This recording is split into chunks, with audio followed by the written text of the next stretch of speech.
There are some new affordable electric cars coming very soon.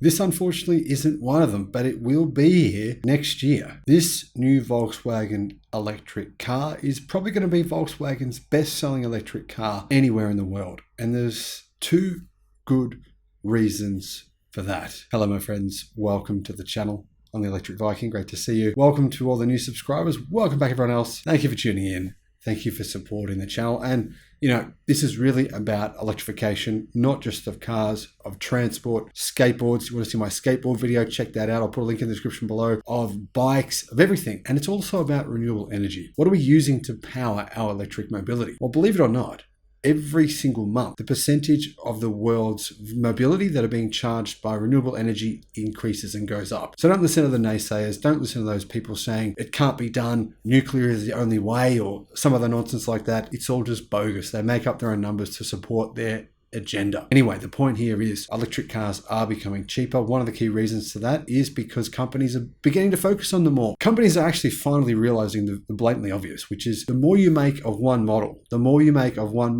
less the costs are for that model. I mean, why else is it that Tesla makes so much money per car in comparison to everyone else in the automotive industry? Now, I'm not saying in comparison to Ferrari, but in comparison to Volkswagen, Tesla makes about 3 times more, 4 times more, depending on the quarter, per car. Volkswagen, though, with this new little electric car, they plan on taking back the title that they just lost. Now, the Volkswagen Golf was the best-selling car in Europe for more than 20 years. In fact, I think it's about 27 years. However, this year in Europe, it's gone from first place in Europe for 27 years to 4th. In other words, buyers are deserting the Volkswagen Golf. Why? Because there is no compelling electric version. Now, you might be saying, well, that's just because they've stopped buying small cars, but that's not actually the case. Because, for example, the Peugeot 208 outsold the Golf, and that's an even smaller car than the Golf. So what you're looking at here, this is the new Volkswagen ID.2. Are they going to call it the ID.2? Probably not. But this car, to me, looks very, very similar to the BYD EA1. It's got the very short bonnet, very, very short front, and then it looks, well, remarkably similar in terms of proportions to the BYD Dolphin. I like it. I'm a big fan. I love the practical nature of this car. Do I like the styling? Well, the styling's okay. However, this is not meant to be some sort of style competition. This is what you call the practicality competition. So this will be the entry point into the Volkswagen range. Right now, you do have the Volkswagen Up, and that's a really good seller in Europe, even though it's very, very expensive. It's actually, if you compare the price of the Up in Europe compared to what the price of a similar sized car sells for in China, it's about 3 times the price what you can get in China with the same kind of range. But I think because this car here is a specifically electric based platform, and you can see the proportions are very, very practical, I think it's going to be a big seller. And not only that, but it's going to be much more affordable than the Up. Now, unfortunately, Volkswagen is saying that the final production version won't actually look like this, that this just gives you an idea of the actual dimensions of the car, the wheelbase, the actual overall size. It's going to look different to this. Now, they did actually fire their head designer. Basically, Volkswagen is saying, we're not happy with the guy who's designing our electric cars. He sucks. They fired him.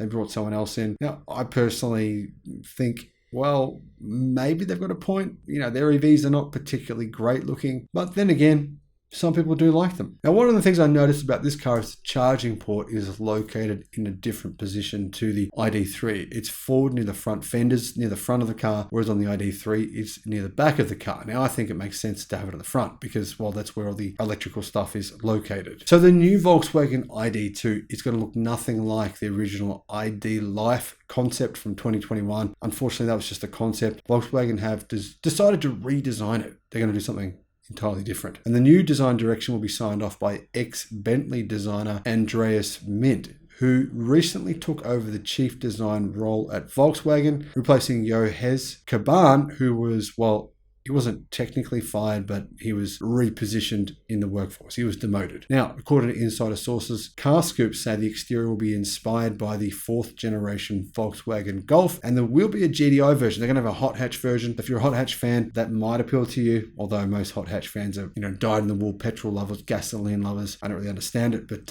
yeah, that's what they're into. So what's the architecture going to be? Well, unfortunately, it won't be using the new Trinity architecture. When the CEO, the former CEO of Volkswagen, was fired. When they fired Herbert Diess, they didn't technically cancel the new Trinity platform, but they put it forward or put it back a few years, and they decided to rework the MEB platform, which is quite expensive to manufacture. They're trying to streamline manufacture of the MEB platform. Who knows if that's going to be a good idea?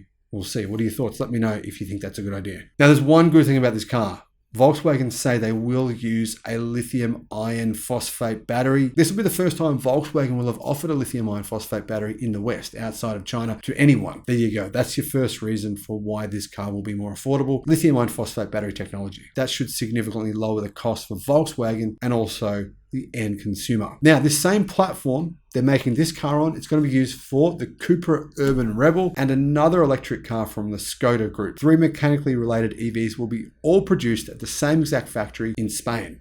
So there's your other reason. They'll be producing big numbers of this car because I'll be producing 3 of the same EV, basically just a slightly different bodywork, same platform, same battery packs, same infotainment, same everything, pretty much different badges. So lithium iron phosphate battery pack, homogenizing the platform, making multiple models on the same platform. That should help Volkswagen to reduce the costs. When is it coming out? Well, unfortunately, not for a while. They're saying now late 2024, but more than likely early 2025. Prices, 20,000 euros, 21,000 US dollars. So it is pretty affordable. The key question is, by then, will there be a bunch of different, Chinese branded electric cars this size in Europe for sale? Well, yeah, there will be. There's no doubt about it. Question is, will people be willing to pay more for this? Would you pay more for this or for a similar Chinese EV? Let's say you could get it for 30% discount. Would you pay 21,000 US dollars for this or 30% less for, say, the BYD version? Personally, I know which one I would be picking. Let me know which one you would be picking. Thank you for watching, and I'll see you again.